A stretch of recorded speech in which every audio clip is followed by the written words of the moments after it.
सरकार जी भी रुहतु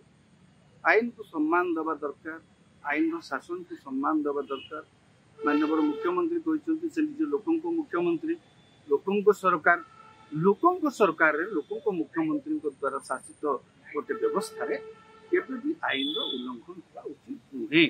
जो जगार भी एभली आईन उल्लंघन हो निश्चित भाव में माननीय मुख्यमंत्री नजर देवे देखो केते बड़ काम बर्तमान जो रथ यात्रा जो भूल है निजे मुख्यमंत्री स्वीकार कले क्षमा मागिले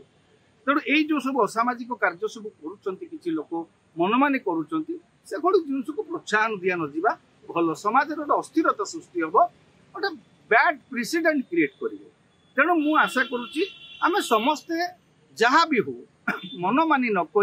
आईन व्यवस्था भितर सब काम कले निश्चित भाव में राज्य उन्नति कर राज्य में शांति ब्याहत मु तो आज पर्यंत ओडिया अस्मिता को कौ ओडिया अस्मिता को लेकिन से आसी से दिगटी आम भी से निजे स्पष्ट करवा दरकार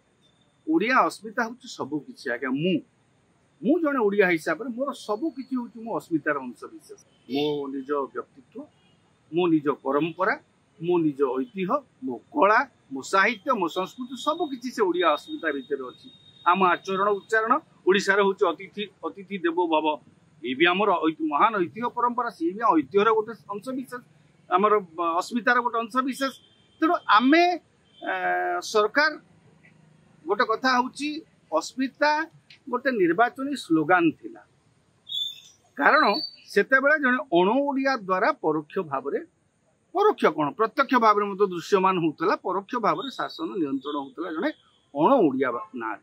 से जगन्नाथ को कथा पकई पांडियन को कथा पकई से अस्मिता गोटे से निर्वाचन गोटे कैच वर्ड से नहीं लोक मन को छुईला हेले आम जदि आसला आम कला आम साहित्य आम संस्कृति आम अस्मिता जदि आगु को नापी उद्यम करते